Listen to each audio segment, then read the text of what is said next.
बहुत सारे लोग मुझसे ये पूछ रहे हैं हांगकांग के वीज़े से रिलेटेड कि मैंने हांगकांग का वीज़ा कैसे लिया। वैसे भी पीछे बारिश बुरिश हो रही है, मौसम बड़ा सुहाना है, वो भी इंजॉय कीजिएगा, मैं भी कर रहा हूँ। अच्छा, हांगकांग के वीज़े की तरफ आता हूँ। तो वीडियो शुरू करने से पहले हमारे वो इंडियन भाई जो इंडियन कम्युनिटी है हमारी, उनसे मतलब बता दूं कि उनको वीज़ा लेने की ज़रूरत नहीं है। उनके लिए एक डॉक्यूमेंट होता है PAR, यानी कि प्री अराइवल रजिस्ट्रेशन। आपने क्या करना है, हांगकांग जाने से पहले अपना PR रेडी कर लेना है, PR को डाउनलोड कर लेना है, उसके ऊपर बेस के ऊपर आप ट्रैवल कर सकते हो। आपके लिए समझ लें कि एंट्री फ्री है, या इस तरह कह लें कि आपके लिए वीज़ा ऑन अराइवल है। मगर यहाँ पे एक और डॉक्यूमेंट है जिसे कहते हैं अराइवल कार्ड। बहुत सारे इंडियन भाई कह रहे थे कि अराइवल कार्ड की ज़रूरत पड़ती है एयरपोर्ट के ऊपर जाने की। वो मैंने अपनी वीडियो के अंदर भी मेंशन कर दिया कि भाई अब अराइवल कार्ड की ज़रूरत नहीं है, अराइवल कार्ड उन्होंने ख़त्म कर दिया हुआ है। अब मैं दूसरे भाइयों की तरफ आता हूँ, हमारी दूसरी कम्युनिटी जो पाकिस्तानी, उसके अलावा बांग्लादेशी, नेपाली या अदर किसी भी कंट्री से हैं जिनको वीज़े की ज़रूरत है, हांगकांग के वीज़े की। अब उनके लिए तरीकाकार मैं बता देता हूँ। सबसे पहले आ गया मेरा पासपोर्ट। पासपोर्ट भाई जिन जिन पेजेस के ऊपर आपकी स्टैंप लगी है, पहले तो आपने क्या करना है, पहले नंबर के ऊपर आपका वो पासपोर्ट का पेज जिसके ऊपर आपकी फ़ोटो होती है, जिसे बायो का पेज कहते हैं, उसको स्कैन करके लहदा रख लेना है। उसके बाद पासपोर्ट के बाकी सारे पेजेस जो हैं उनको स्कैन करके आपने साथ लहदा रख लेनी है PDF फाइल।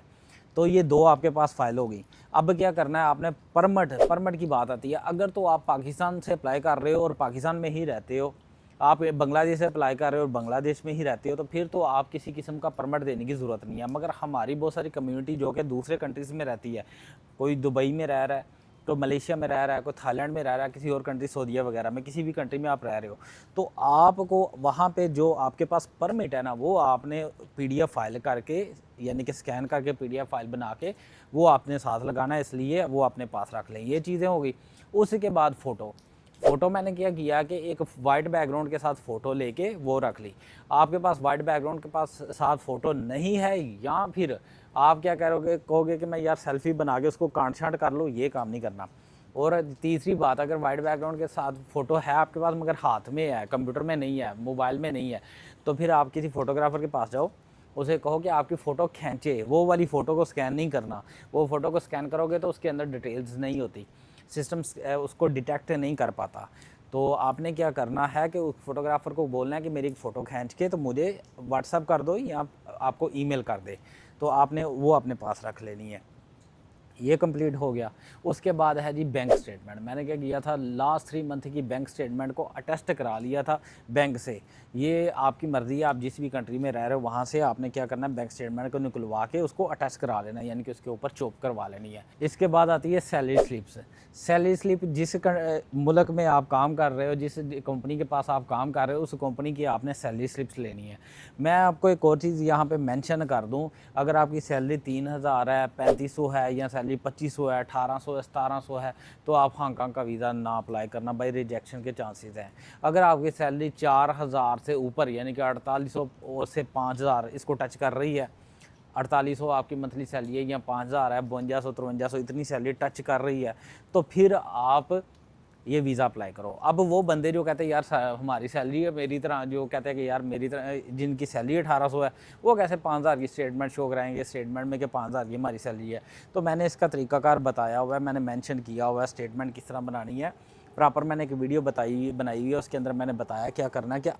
और अगर आप मैरिड हैं तो आप फैमिली रजिस्ट्रेशन सर्टिफिकेट लगा दीजिएगा। अगर आप मैरिड नहीं है, सिंगल हैं, तो फिर भी वो मेंशन करके फैमिली रजिस्ट्रेशन सर्टिफिकेट लगा सकते हैं। ये भी चीज़ कंप्लीट हो गई। यहाँ पे एक और चीज़ ऐड करने को मैं बोलूँगा, ये दोनों चीज़ें आपने साथ लगानी है। दोनों चीज़ों के अंदर आपने अपना ट्रैवल प्लान भी मेंशन करना है, पर्पज़ ऑफ ट्रैवल भी मेंशन करना है, कहाँ से उठे हो, कहाँ जा रहे हो, कहाँ पे रहते हो और कहाँ पे जाना है आपने, कहाँ पे वापस आना है, ये सारी चीज़ें आपने मेंशन कर देनी है। ये दो चीज़ें बड़ी इंपॉर्टेंट है। यहाँ पे एक बड़ी इंपॉर्टेंट फ़ाइल बताने लगा हूँ जो कि हांगकांग वाले मोस्टली मांगते हैं, जिनकी वजह से आपकी फ़ाइल लेट हो सकती है। अगर उनका working time, process time 1 month का है, तो आप ये फ़ाइल नहीं लगाते तो आपका टाइम ये बढ़ जाएगा, क्योंकि उन्होंने फिर आपसे कहना है हमें ये चीज़ें, ये चीज़ें, ये चीज़ें। और अगर आपको लगता है आप वाकई टूरिस्ट हो और आपको लगता है कि आपने फ़िलिपाइन, सिंगापुर, मलेशिया, कंबोडिया और उसके अलावा सऊदीया, दुबई, अरब ममालिक या दूसरे तीसरे कंट्रीज़, छोटे कंट्रीज़ की मैं बात कर रहा हूँ, इनमें से भी किसी कंट्रीज़ में आप घूमे फिरे हो, तो आपको लगता है कि आपने मिक्स कोई 4-5 कंट्रीज़ कर ली है, 4 भी कर ली है ना, तो आप अप्लाई कीजिएगा, आपको वीज़ा मिल जाएगा। रीड होगी। और उसके बाद वीज़ा फॉर्म है। वीज़ा फॉर्म को ऑनलाइन ही फिल किया जाता है। वीज़ा फॉर्म को कोई आपने डाउनलोड करके फिल नहीं करना है, बड़ा सिंपल चीज़ है। और हाँ, बहुत बहुत सारे लोग मुझसे पूछते हैं यहाँ पे क्वेश्चन कि भाई क्या हम वीज़ा फॉर्म को हाथ से फिल कर लें। तो जितने भी कंट्री जो वीज़ा दे रहे हैं ना, कोशिश करें, आपकी फ़र्स्ट प्रायोरिटी यही होनी चाहिए। छोटे कंट्रीज़ की बात कर रहा हूँ, आपने वीज़ा फॉर्म कोशिश करें कंप्यूटर से ही फिल करें। और अगर बड़े कंट्रीज़ हैं तो 100% कंप्यूटर से ही फिल कीजिएगा, हाथ से फिल ना कीजिएगा। हाथ से फिल होने में कई मिस्टेक्स हो जाती हैं और रीडिंग और राइटिंग दोनों के अंदर मिस्टेक्स हो जाती हैं। और यहाँ पे है दो चीज़ें, प्रोसेस टाइम और इसकी फ़ीस है। प्रोसेस टाइम मैं बता देता हूँ। प्रोसेस टाइम है 1 मंथ का, मगर मेरी फ़ाइल क्या हुई थी कि मैं चला गया था पाकिस्तान, फ़ाइल सबमिट करने के बाद प्रोसेस टाइम 1 मंथ पूरा हो गया, मगर 1 मंथ जैसे ही पूरा हुआ इन्होंने कहा कि अच्छा ये जो नेक्स्ट मंथ स्टार्ट हो गया ना, इसकी भी आप हमें स्टेटमेंट दो। उसकी भी मैंने जाके बैंक स्टेटमेंट निकलवा के या टेस्ट करवा के फिर उनको वो भी सेंड की। एक चीज़ हो गई। दूसरा उन्होंने साथ ये भी माँगा था कि जो आपकी फ़ोटोज़ वगैरह दो जिस जिस जगह जगह पे आप according to your travel history, कि आप वहाँ पे स्पॉट मेंशन करो लोकेशन के कि आप कहाँ पे खड़े हो, ये कहाँ पे किस कंट्री में हो। तो इस तरह मैंने स्पॉट मेंशन करके तो उनको वो भी एक सेंड किया था। ये 2 चीज़ें हो गई। मैं आपको एक फ़ाइल यहाँ पे शो करा नहीं, इधर शो कर रहा हूँ। नहीं, नहीं, मैं आपको यहाँ पे एक फ़ाइल शो कर रहा हूँ। ये देखें, ये मैंने बनाई हुई है कि किस-किस जगह पे किस-किस कंट्री में मैं खड़ा हुआ हूँ। ये देखिए, ये आपके सामने चल रही है फ़ाइल कि मैं फलाँ कंट्री में हूँ, इस जगह पे हूँ, फलाँ कंट्री में हूँ, इस जगह पे हूँ। ये भी एक बेनिफिट वाली चीज़ है कि इस तरह आप एक फ़ाइल तैयार कर लें, उसके अंदर आप मेंशन कर सकते हैं मैं किस जगह पे हूँ, किस कंट्री में हूँ। और अगर आपको ये फ़ाइल बनवानी होगी ना, तो मुझसे राब्ता करना, मगर तस्वीरें ओरिजिनल होनी चाहिए आपके पास, वहाँ पे आप खड़े हों। ये ना हो कि आप कहो कि भाई मैं यहाँ पे खड़ा हूँ और मेरी बुर्ज खलीफा के साथ एक फ़ोटो बना दो एडिटिंग वाली, ये काम ना कीजिएगा। एडिटिंग वाला नहीं, ओरिजिनल वाला अगर काम है तो मुझे बताइएगा, मैं आपकी इस तरह ही बना दूँगा, इस तरह ही लगा के आपकी फ़ोटोज़ और नीचे इसी तरह डिटेल्स दे दूँगा। और एक ये एक प्रोफ़ेशनल वर्क लगेगा कि हाँ भाई, ये बंदा वाक़ई ट्रैवलर है। ये चीज़ हो गई। तो वापस आता हूँ अपने टॉपिक की तरफ कि मेरा प्रोसेस टाइम जैसे 1 मंथ गुज़रा, उन्होंने ये एडिशनल डॉक्यूमेंट्स मुझसे माँग लिए। और ये डा यार बारिश हो रही है, ऊपर आ रही है थोड़ा-सा इसलिए हिल रहा हूँ। अच्छा, तो ये उन्होंने मुझसे एडिशनल डॉक्यूमेंट माँग लिए। उ अच्छा, ये डॉक्यूमेंट देने के बाद 1 महीना 18 दिन हो गए। जब मैंने महसूस करा था यार ये तो काफ़ी टाइम हो गया है, मेरा 1 महीना 18 दिन हो गए हैं और 1 महीने का टाइम था ऑलरेडी फ़ाइल का, तो ये काफ़ी दिन हो गया, मैं क्यों ना पूछूँ इनसे। तो मैंने उनको ईमेल की कि भाई बताएँ कोई गलबात है? तो फिर मुझे बी 1 महीना 20वें दिन ये मैसेज आया कि आप पेमेंट करो, आपका वीज़ा अप्रूव हो गया है। तो जैसे ही मैंने पेमेंट की 130 रिंगिट वीज़ा मिल गया, ये बात थी। जब मैंने पे ये किया था उस वक़्त 130 रिंगिट मलेशियन रिंगिट में मैंने पे किया था। ये मैंने कहा कि ये करेंसी के लिहाज़ से अपडेट होती रहती है पेमेंट वग़ैरह। हांगकांग वीज़ा से रिलेटेड या इसकी फ़ाइल से रिलेटेड मज़ीद अगर आपके कोई क्वेश्चन हो तो आप मुझसे पूछ सकते हैं, मुझे मैसेज कर सकते हैं। मेरा व्हाट्सएप नंबर मेरी इसी वीडियो के डिस्क्रिप्शन के अंदर मौजूद है और मेरे साथ आप अपना एक्सपीरियंस भी शेयर कर सकते हैं। यार मैं बारिश में खड़ा हूँ।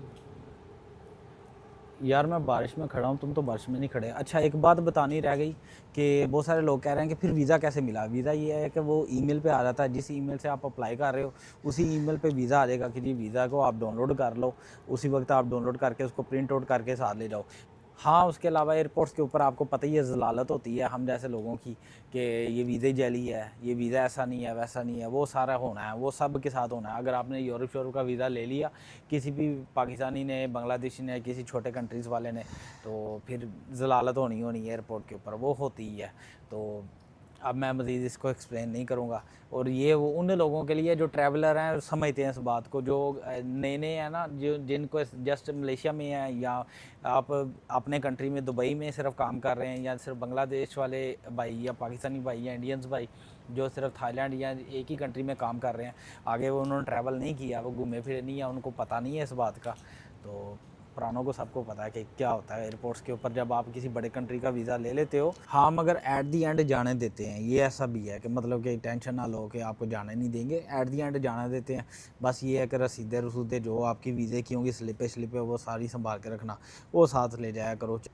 अब यहाँ पे एक और बात मैं क्लियर कर दूँ, ये हांगकांग वाला एयरपोर्ट नहीं है कि जी हांगकांग वाले एयरपोर्ट पे ऐसा होगा, या अगर आपने थाईलैंड का वीज़ा ले लिया तो थाईलैंड के भी एयरपोर्ट पे ऐसा होगा, ऐसा नहीं है। ऐसा है कि जिस कंट्री के से आप ट्रैवल करने लगे हो ना, अगर आपने हांगकांग का वीज़ा ले लिया या यूरोप का वीज़ा ले लिया और अगर आप मलेशिया से ट्रैवल करने लगे हो ना, मलेशिया से जाने लगे हो, तो उस कंट्री की बात हो रही है, वहाँ से आपकी ज़लालत होगी।